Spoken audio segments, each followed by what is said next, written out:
Okay,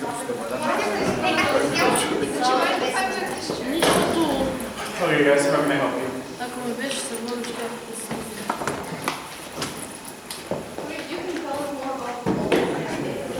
Oleg?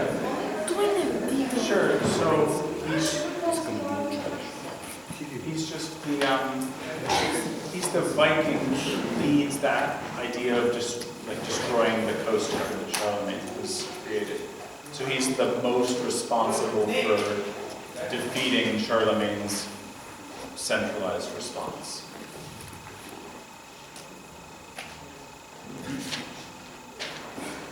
Is that the only Sorry? Is that the only thing that does the Well, no, I think he thinks he does a lot more, but that's the only thing that we talk about. He lived a rich and full life.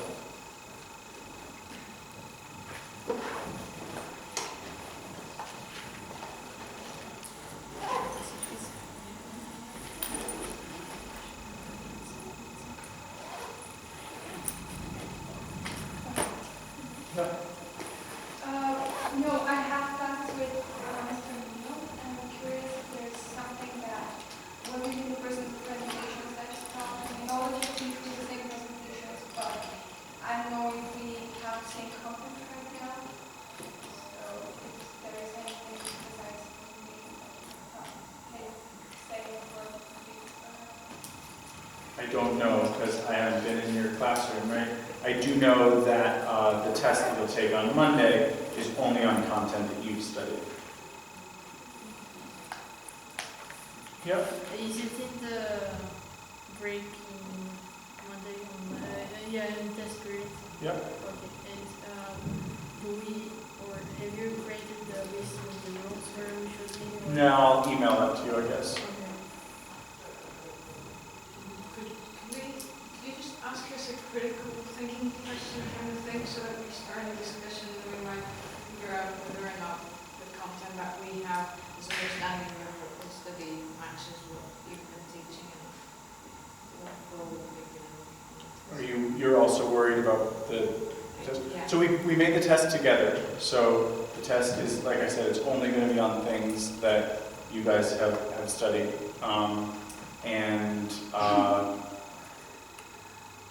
Yeah, and then you have, you have this study outline, which outlines all of our thinking about the test. And also, how are your ideas about dates and just concepts but not dates going to remain important? Because I feel like it's just Mr. Nenev's style of teaching is more like factually oriented, whereas you kind of tell a story. So, Yeah, maybe there's a difference in style, but certainly the facts that we're sharing are, by and large, the same facts. So yeah, there's no, but remember also, he's grading your test and I'm grading mine, so he's not going to say, well, you didn't say that thing that Mr. Altman taught, because he doesn't know that I taught it, right? So he's just focusing on the 4 classes that he's taught you, and I'm focusing on the 4 classes that I taught to my sections. But, multiple choice is multiple choice, right? But the short answer questions like that, those standards are going to be the exact same because the rubric is the same. I want to ask in something from the study guide about the Sharia law and the Hanafi school of law. I don't actually remember where we noted. Oh, there was, yeah. Can you just expand a little bit more on what was it because I didn't have about the Hanafi school of law? Sure. So all legal codes are based on something. And what I tried to communicate is that there are 3 major foundations of the law that we have today. We have law that's based on a pre-established code. That's like the law you have in Bulgaria. And that, is based on older European law and then all the way back to Justinian's legal code. Then there's law that's based on precedent. What did we do last time this happened? What did we do the time before when this happened? And then over time that means weight, and we want to try to be consistent. So if I'm a judge, I'm going to try to do not exactly, I mean, everybody tries to do what the law says, but I'm going to try to do what other judges have done in the past. In similar cases. Exactly. And then there's law that is based on a religious code, okay? And you can imagine that, well, I don't know, any religion could influence a law code. But the great sacred law code that still exists today is the Islamic law code. And that's called Sharia law which is based on the Quran. And there are several major divisions of, okay, so we have the Quran, we have the Ahadith, how do we turn that into law? And there are several different major schools who try to answer that question. And we have only taught you about one of them. That's the Hanafi school, which comes during this golden age of the opposites. And okay, so you have your sacred book, you have your stories about what the prophet did. Now what do you do? What if the answer is not in there? And the Hanafi school answers that in two ways. It says, first of all, well, if you can all agree on the answers, do that. That's the ijma, or the consensus.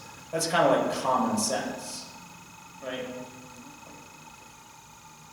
We don't need to be crazy if we can all agree, great. But probably, this being law, people will disagree. So then the second thing we can do, and the most important thing we can do, is that we're allowed to draw analogies from the Quran and from the Ahadith. The prophet was in a similar situation, given the fact that he was alive more than 1,000 years ago. So we'll use that to say, well, when he does that, that's kind of like me doing this, so I can tell what's allowed. Yeah. So we've had to read a lot from the textbook recently. Have you also been reading those pages, and is it confident that those pages going to be Yeah, all ninth graders have read the exact same pages. which pages? Or I should say, all ninth graders have been assigned the exact same pages. I'm sorry? Which pages? Because I remember one time Mr. Needham said he would send us the pages we should read by. I'm really sorry, I don't have the pages memorized. Sorry. No, I mean, yeah. I have one question about the division between the East and the West. And because we're talking about how we can divide them into the philosophically and physically, and they're the iconoclasm and in fact the capturing of Carthage, right? But I don't see exactly how they are the same. I mean, the impact is the same because the iconoclasm started from the other third, so like they Byzantium Empire, right? So it divides the Byzantium Empire and Rome in a way. But the capturing of Carthage was, the way Carthage divides East and West is different, I think, because it's more connected with the Islamic invasion than the division between Byzantium and Rome. I'm not sure I understand. It's just how does it divide the East? When we say that the East and West are divided, for me it means that Byzantium and Rome become separate. So that happened in 395, right? Theodosius does that when he gives it to his two kids, and they've never been united since. Yeah, but I mean that they become more separate than individual with the beginning of iconoclasm. Okay. And so then the other thing is just, 33 years earlier, with the capturing of Carthage, it literally became more difficult to go from Rome to go to Byzantium. So they're divided.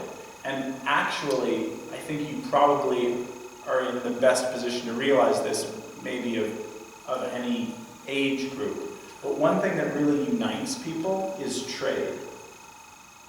Okay? That you guys are actually dressed in clothes that are very similar to the clothes that people in the United States would be wearing, right? Thousands of kilometers away. And then, so here we are in Bulgaria, and then there are students in the United States, and all of your clothes were made, not in Bulgaria, not in the United States, but, thousands of kilometers in the other direction. And so the world is tied together through trade, and I'm arguing that's through water. But, as anybody who's ever been on an island can tell you, water is also a barrier, right? So I think the thesis that we're putting forward is that the capturing of Carthage represents a capturing of the Mediterranean, certainly the Western Mediterranean. And that capturing of the Western Mediterranean turns the Mediterranean from something that unites us and holds us together into something that divides us and to something that separates us. And you look at where Rome is, and you look at where France is, and then you look at where Greece is, and you look at where Constantinople is, and they're a long way apart. It's amazing that they were part of the same empire. And the only way they could be is because the Mediterranean was a Roman lake. And that doesn't stop overnight, and but it's my job to give you a date, right? And to say, this is when things change, just because that's easier for you to remember. So I've refused to do that, but I've given you 3 dates, right? 395 is when, yes, they are literally divided at that point, but Justinian kind of brings it back together. So the 2 big times when it seems like we're really moving into an Eastern Christian world and a Western Christian world, that seems like that happens sometime in the beginning of the 8th century. And so we have these 2 key events that make me think that they're related. The capturing of Carthage and the beginning of iconoclasm. Because in the one sense, it's just harder to get back and forth. All right? And in the other sense, you have a disagreement, right?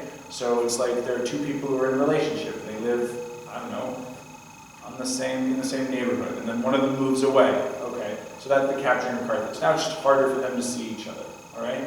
But then they get into a big fight about something. So now it's even harder for them to work together, even though they're not physically farther apart. They're, whatever you see. Yes. So we have Theodore who starts iconoclasm, then we have Constantine IV, then we have his wife Irene, then we have Constantine V, right? And Irene stops iconoclasm. Irene stops iconoclasm, and then iconoclasm is restarted after the death of Nicephorus. And then it's ended for good by Michael, although he's too young to really be a major force, and his mother, Theodora, who's actually the one who probably made the decision along with some counselors. Yep. And here in the study guide, there's this question about how the Islamic Empire differed when it became Umayyads to Abbasids. And are we here talking about the Persianizing Yep. of the empire and how the capital moved over to Persia? Yep. And For then example. the Persian Yeah. after they changed to. And so the reasons why it happened too, right? And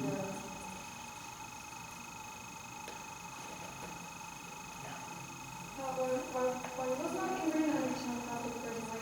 She got the power because she was part of the church, but then she went to the Lord and really got the Why wasn't Irene iconoclastic?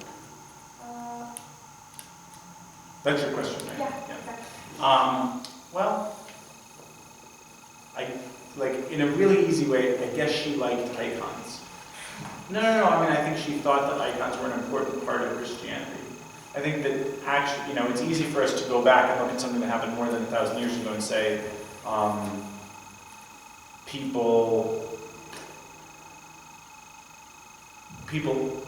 only do something because it's good for them.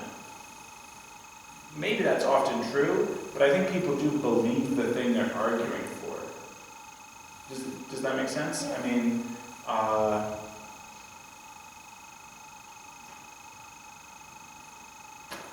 I'd like it if the school day started here at 9 o'clock. Okay? That's what I would like it if that happened. All right? Now, there are all sorts of selfish reasons why that would be good for me. Okay? It would mean I could drive my daughter to school every day, all sorts of things that are just good for me about that. All right? But there are also a bunch of practical reasons I can give you, and I actually literally do believe the school day should start at 9. Right? We know that teenagers reset their clocks later than anybody else. So even if you're not staying up till 2 in the morning, your body does want to stay up later than it will want to stay up any other time in your life. We know that. And we know that teenagers need more sleep. And we have studies that say that people learn better after 9 o'clock. Like, that's just a fact. We just have the studies. So I have all these practical reasons that aren't selfish, all right?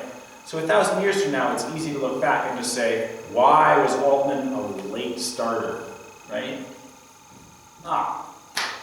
That's easy. He became a late starter right after his daughter started going to kindergarten and he had to drive her. So this is easy, okay? But actually, like, I really do believe it. And I have good reasons to believe it. So I think Irene really did believe that icons were good for religion. I think that there are arguments for why icons are really good for religion. Maybe the nicest, the one that sounds the best to us today, is that literacy, that reading is and always has been something that is more predominant among wealthy people than among poor people. And why is it that we should have a religion that only wealthy people can understand? That's not what Jesus wanted. So if we can paint pictures, and that those pictures can convey some of the teachings of Jesus, then we should do that. That's crazy, to limit ourselves. Right? And that seems very silly. That I'm just quoting Gregory the Great here, because that's what his argument was. All right, so I think we should give people credit and say they actually believed it. Now, just because they believed it doesn't mean that they didn't do it because it was good for them. It was really good for her to be an iconoclast. There are a couple reasons. First of all, her husband had probably by any measure been too much of an iconoclast. He had been too wild, too crazy, too anti-monk, too anti-church. So she was going to need to correct that in some way also. Also, she finds out pretty quickly that she doesn't actually have the support of the army. That the army's not really totally on her side. So, once you find out the army's not on your side, geez, you better get the church on your side pretty quick. So, and she does that. So I think that's a really common sense. It can make sense for both, and I think both reasons are probably true. Also, I mean, I don't know if you've ever found this, but you should think about some of the things you really believe. I don't know what you think what they are, but like, it's funny, do you really believe the things you really believe because of evidence? Like, did you really go in with an open mind? Or do you then look for evidence for the thing that you already believe? Right? And that's a much more dangerous thing to do, just because evidence is confusing. So if you go in already believing something, then you can kind of just grab the evidence you want. But I think a lot of people do that. I know that I do that. I have beliefs and I look for evidence to back that up. Yeah. So I want to ask about this. Under the Vikings book, you have how the different side they respond to the threat of Vikings. Uh-huh. Yeah. So that Charlemagne put the Coast Guard. Right. Is this the things we're talking about? Sure, and then remember in the Emirate of Cordoba builds a navy, and so that fights off the. Sure, the Emir of Cordoba builds a navy float, and that the Emir of Cordoba. So we call it Al-Andalus, or the Emirate of Cordoba. So this is just to say that he has a centralized response. He does exactly what you want, and he doesn't have to deal with it. Other responses are, oh my God, don't hit me in the face, just take my money, right? That's the Danegeld. And then, oh my God, you've taken so much of my money, now you can take my land. Just stop taking my money. And that's the Danelaw, or that's the,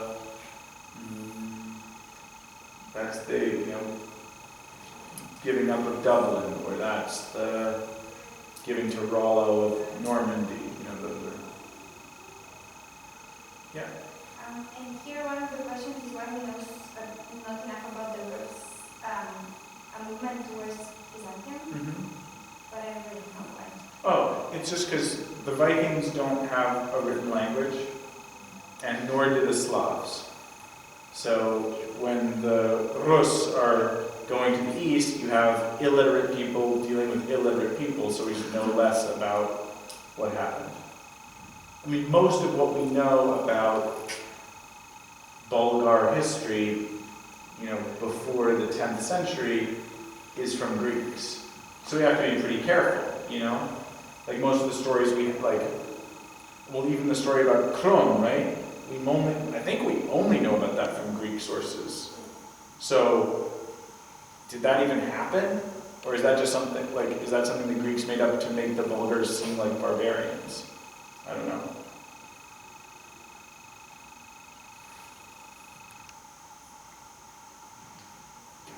We talked about the support of army when we were talking about Irene.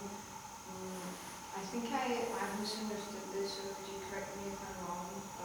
Irene tried to fight iconoclasm and she was able to stop the iconoclastic movement, but then the army didn't like this, and the army was the one to overthrow Irene and bring Constantine to power again. Yep. Is that what happened? Uh-huh. But is that iconoclasm an argument for or against Irene's decision? Is Irene's attitude towards iconoclasm for or against the army? So I can understand their relationship. Irene seems to have a bad relationship with the army, Yeah. and she seems to like icons. So those are two good reasons to be an iconodual. Wait, so if the army overthrew Irene, then why wasn't the iconoclasm established again? Yeah. Why she was not? And that's a really important question. And that shows you how powerful these forces are, right? And how powerful icons, and really how powerful the church was. That once it got back its icons, it wasn't worth starting another civil war over icons again, right? Then Irene comes back. Then they get rid of Irene again, and Nicephorus is in charge. He's in charge for, 10 years, and he never brings back iconoclasm. When do they bring back iconoclasm? After they've lost to the Bulgars again.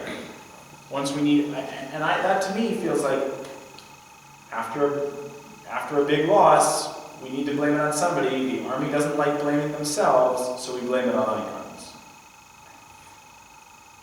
Another way of saying that is, when the army loses battles, it's weaker at home, so it's in greater competition with the church.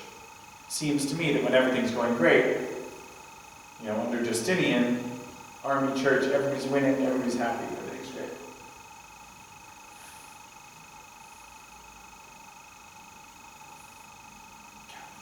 Where was this Normandy kingdom established?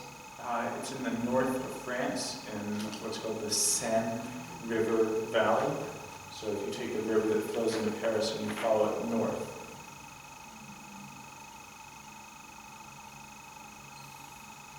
So the Vikings established the kingdom here.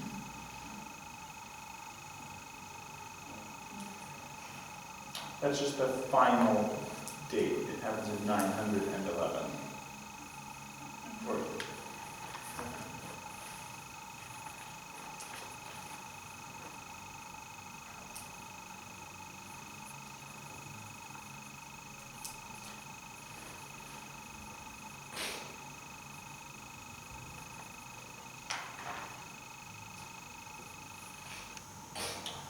yes.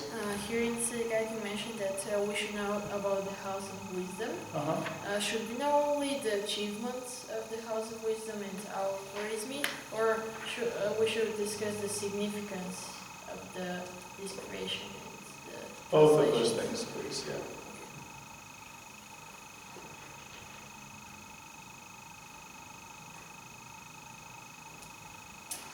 Do we need to know all of the colors names? No. Or just any sort of everyday word? Oh, no, so that's different. Yeah, no, I don't think you do. I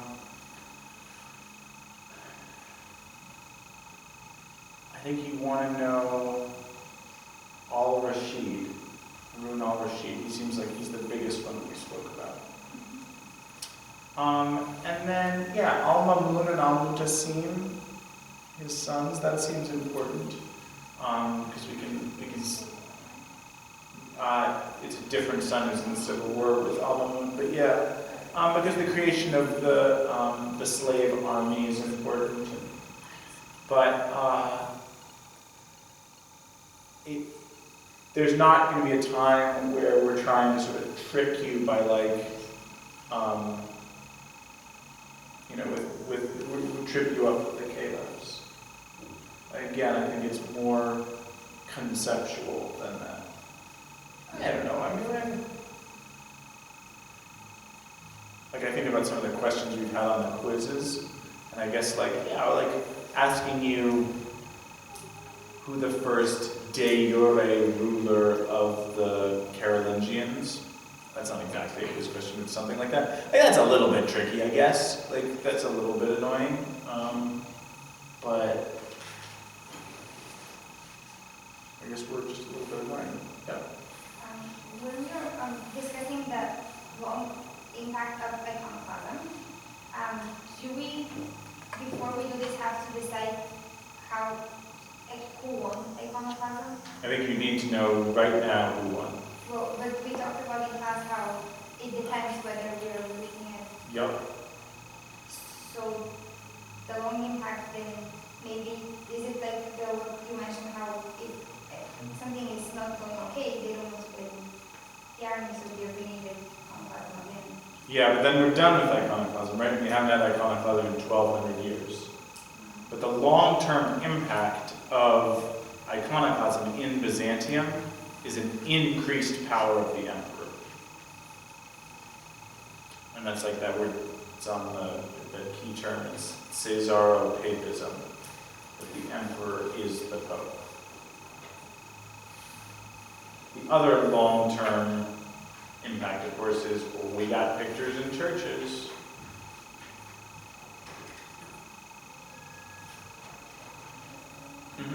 Also, are there going to be like many questions related to the exact year, or we just? There'll be no questions related to the exact year. I'm sorry to interrupt. There'll be no questions related to the exact year. Okay, just to know how they're like on the timeline, like in their period, how they're on their places. Yep. Because from 1 week to the some people are like a great mind for dates, and they'll just remember dates. And some people don't. All right, so the class is designed so if history is the most important thing to you, and you know you want to be a historian, and you want to go become a doctor of history, we've set up a class without sounding like too proud of it, but like that I think would set you up so that when at university you studied medieval history, you would have the best foundation of knowledge of anybody in the class. I think that's true.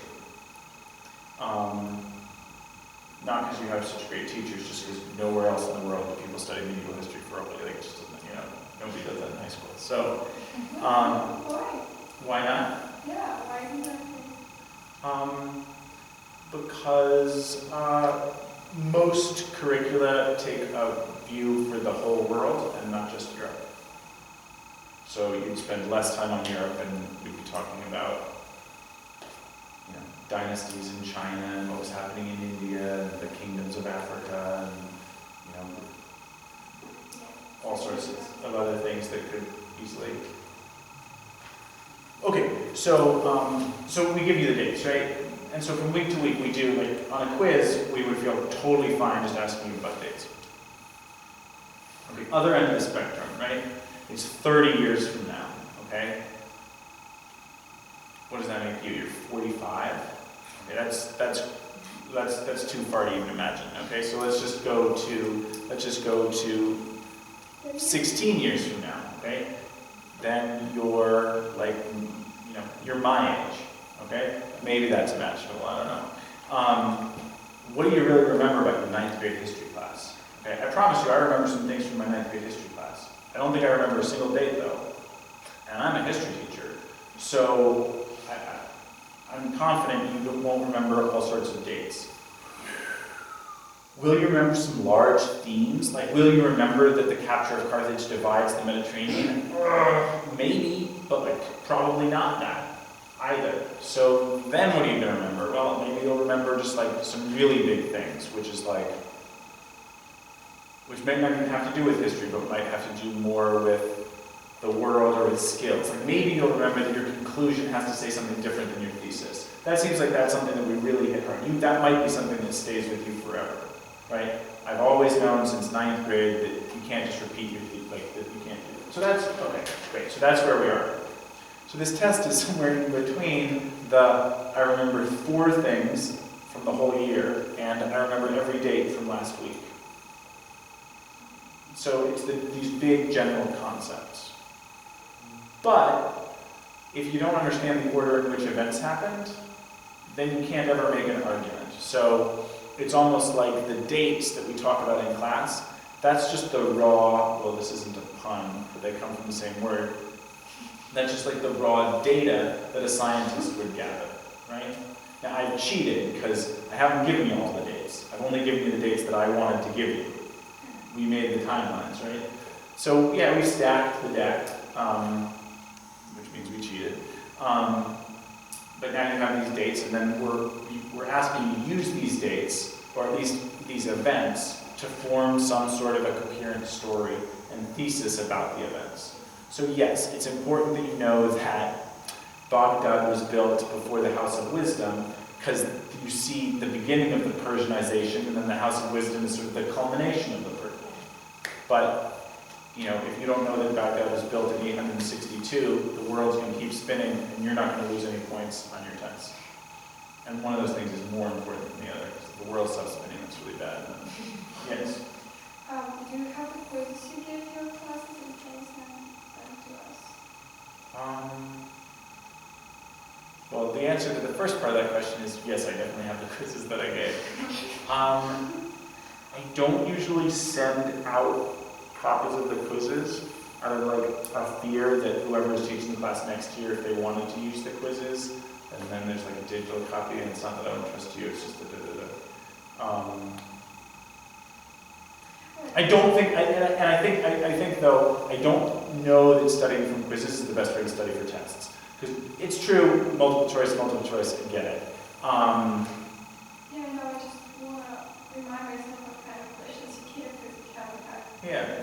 Well, you should have the questions from the last test. So you should know the sort of questions. But, I mean, all of the following are,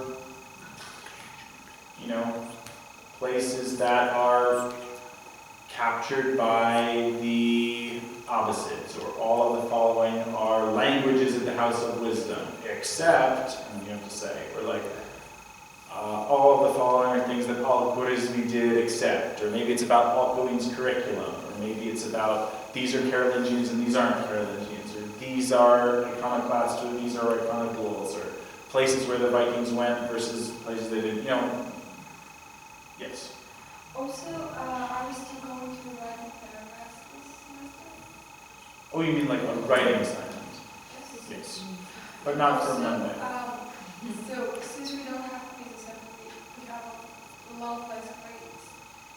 And this means that this test will make an affecting our final grade much more. No. Sorry. The syllabus that you were given at the beginning of the year says that your test average, plus your quiz average, plus your writing average, plus your project average will add up to 60% of your pre-exam semester grade, or 48% of your semester grade. So, a lot less grades. But still, nevertheless, it's 48% of your semester grade. Tests are 1/4 of that big formal assessment pile. So tests count for 12% of your semester grade, the plan is to have you take 2 tests, which means that this test, no matter what else has happened, is going to count as 6% of your semester grade. And so, now, if for some reason I get struck by lightning and, well, I'm not going to say any other teachers get struck by lightning, just me, but for example, so if you only take 1 test, it's true. This test could count as 12%, right? But it can't count as more than that unless we cancel a writing ceremony. Even then, though, then it only goes up to 16%. And both of those things aren't going to happen. So, yeah, I mean, in terms of the quizzes, you've only had, you have 4 classes, maybe this week was your 5th, so I think that ball will start rolling quickly for you. You'll get more quizzes. I can't tell if you're asking for more or asking for fewer. Yes? Since we study different things, are the compare and contrast questions going to be the same or different depending on the test of the teacher? Oh no, the tests are the exact same. But they're going to contain something that both of the sections. Exactly. So for my sections, do you know what a Venn diagram is? Like that Yeah. thing? Okay. So for my sections, or like for the 7 sections that I teach, I don't know, probably I've tried to overlap a lot. I have 7 different things I'm trying to do. Did they all learn the exact same thing? No, definitely not. But there's like a straight line down there, okay? And now when we talk about Mr. Ninov's class, right? So first of all, he just knows a lot more about the Middle Ages than I do, right? He has a PhD in medieval history. So I don't know, is it bigger? Is it different? Is it over here? Is it over here? But every week we check in and we make sure that there's light you can see down, and then we wrote a test that goes right down the middle of all 10 of those classes. All right. Now, we also give you choice on the short answer. Yeah. Okay? So you, no matter which classroom you have been in, you should be able to answer all of the short answer questions. But you only have to answer 2 of them. So just answer the ones, well, you have choice, you actually have 3 choices for your explanation question. Pick the one that you're going to be best at answering. It'll be interesting to see, I guess we can look at the statistical analysis, do more of a certain section, choose a certain question. Maybe, maybe not, doesn't matter for your grade, but that would be interesting if, I don't know, would having been with somebody who has a PhD in medieval history that they got in Bulgaria, does that mean that they taught you better Bulgar history? So are more people in sections 8, 9, and 10 going to write on the question that asks about Bulgars and iconoclasm? I don't know. It could be, but it's not a problem. Those aren't necessarily related, although there's an argument that they may be slightly related, but no, they're just both from that same class. Those are the 2 big things. Yep. What is the word synergy? Like this. And so we have the church and the state working together. What's the word? Synergy. It's like working together.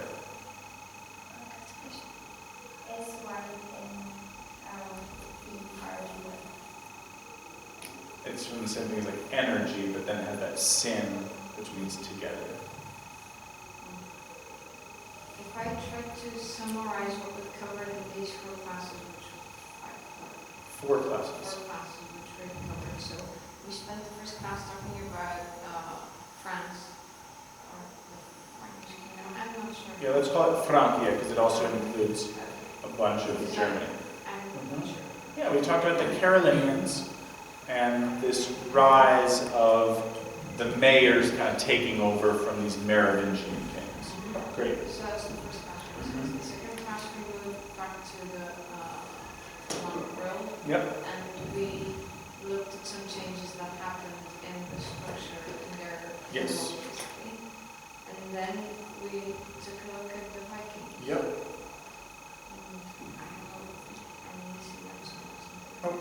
And then the last thing that we did, and maybe switch this, but is you talked about iconoclasm, people like Irene, and then we talked about sort of the Bulgars becoming Bulgarian and sort of culminating with Boris and the conversion to Christianity. So that's the first thing we did, and the groups, or state groups, if you wish, we have were basically all the same the Islamic world, Byzantium, and sort of the east. Yeah, there's a great test because I can just point you to the parts of the compass. In the north we have the Vikings, in the west we have the Carolingians, in the east we have Byzantium, and in the south we have the Abbasids. And so we told you one story about each. Great planning. Yes? I have a question about the algorithm in zero. There was the video clip, but I still am not 100% sure that I'm right. That algorithm used the translation and got the idea of zero from the translated book, and then came up with the Arabic numbers. No, you got the numbers from the Indians too. So did he think of the Arabic numbers? No. And was zero part of the Indian numerals? Yeah, in order to have what we call Arabic numerals, you have to have a zero, because then what do you do after you've written 9? So those two things are the same, essentially. So that He sure did, because he invented algebra, and that's the really important thing. Which might not feel like it's going great now, depending on which math class you're in. But it is sort of the centerpiece. I mean, that's the most important math for us on a daily basis, because that sort of is what computers use, for example. Actually, speaking of science, math, and education in general. Come to Fission tomorrow. Absolutely. And also, if we were to compare Europe, the sort of the more northwestern part of Europe, and the Islamic world, basically those two worlds, how were they doing in terms of education and prosperity? Education and prosperity. I don't think there's any comparison. The Islamic world at that time is more advanced on, I think, basically any metric that you would use. And so there isn't much going on. No, I wasn't saying that. Now I'm going to get a lot of angry Frankish commentators on YouTube. No, there's plenty of stuff going on.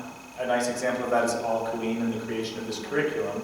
And I mean, I hope I've showed a little bit the way in which Al-Queen's curriculum is similar to the curriculum that is still studied in Bulgaria today.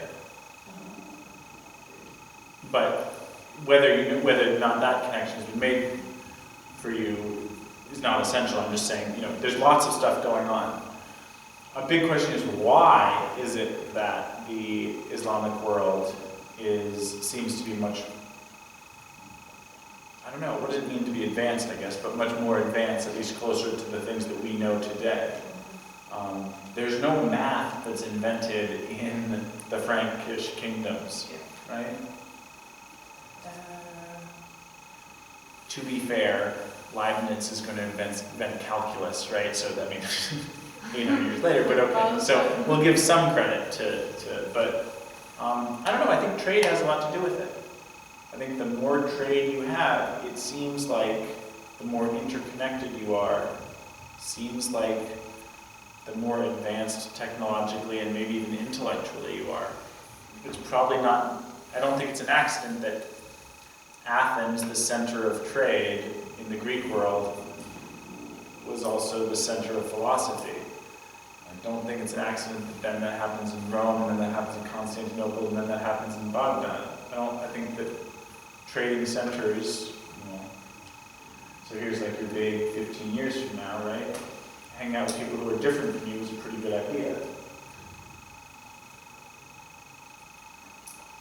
I want to ask a question that's not directly related to the test, but do you call Bulgars the tribe that united with the Slavs and created the Bulgarians? Yes, sir. Okay. Because it was kind of strange if, because Mr. Ninos calls the Bulgarians Bulgarians, but this, he used that. Hopefully I call Bulgarians Bulgarians too. Yeah, you do, but when we typically use Bulgars, it's before the creation of Bulgarian, that's why I... Oh, sorry. So that may be much more accurate in terms of the actual Bulgarian words. I call Bulgars until I feel like they totally mixed with the Slavs. And I don't, in my mind, let that happen until after they share the common religion of Christianity. So for me, they're Bulgars before Boris and then Bulgarians after. Obviously, if we're talking about a nation, sure, fine. Yes. So where does this came from? So there's a man whose name is Alcuin, Alcuin,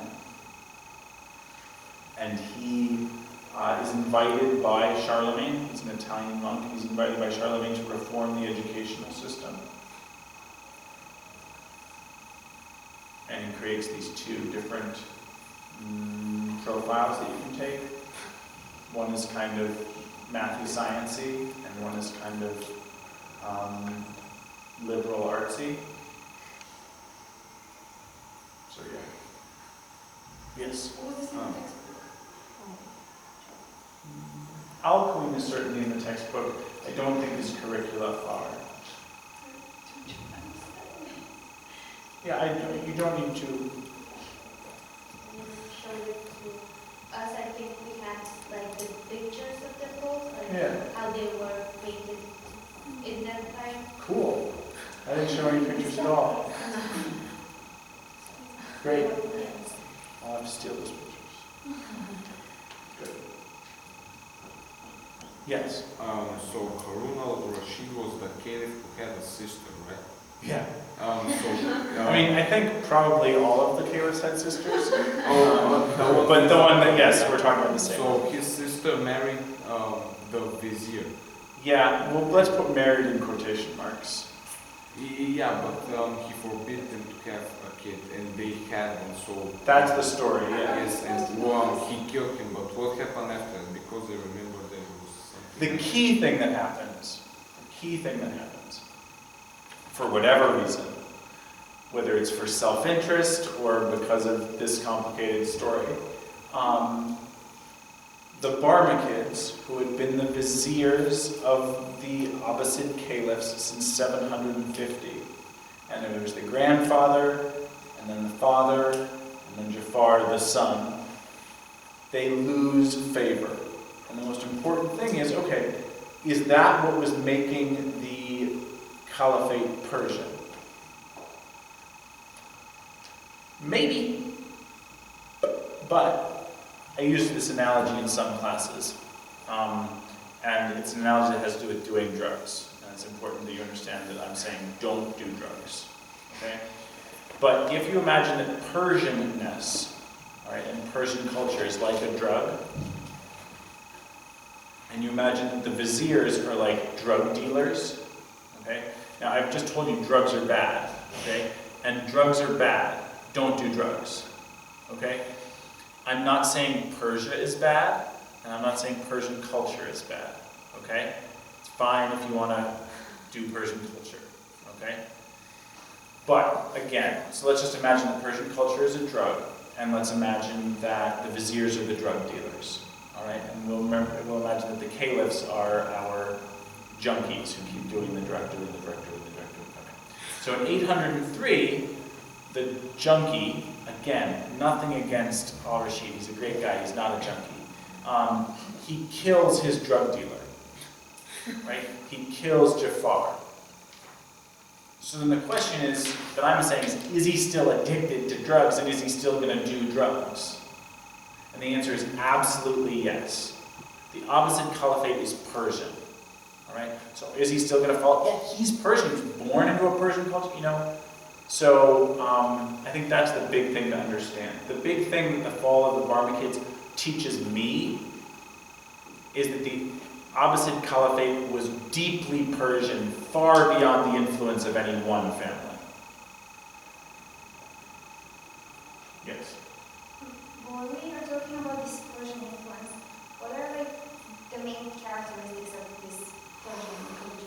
Oh my lord, it's a great question, and I'm sure that there are very good books that are written on that, and there are certainly people who have become doctors, right? And I'm sure, no, I mean, this is for sure true, who wrote their dissertation on what did the Persian influence mean to the Abbasid Caliphate. So, to simplify, and of course, in some cases, simplify implies like you know the more complicated answer, and I don't. So to simplify and make stuff up, the Persians have a clear history with empire and an experience with bureaucracy. They have a hierarchy and they had a centralized empire there for more than 1,000 years. So they're just good at empire stuff. And even the Umayyads recognize this, and the Umayyads used Persian bureaucrats to help them run their empire. All right? They also have a big, long, literary, artistic culture that's been going on, there's a 1,000-year history, which Arabic culture just doesn't have the same depth of history at that time. So think about what happens, right? You have the caliphs take over. Oh, they're better at taxation than the Umayyads? Well, yeah, because the Persians have been taxing people for more than a millennium. Oh, they like having a library and telling stories? Well, yeah, because they have 1,000 years of stories to tell that they've been able to write down. But then some of the things aren't necessarily Persian. It's just like, oh, well, we've been able to be in touch with India now. Awesome.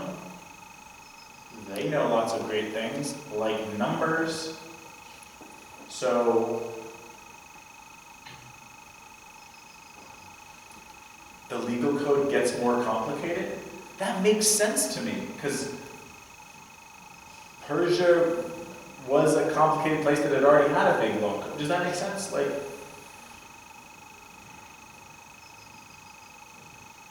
there's a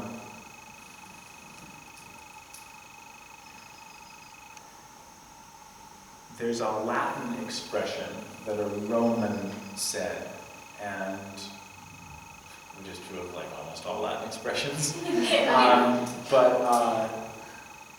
And the Roman Empire captures Greece.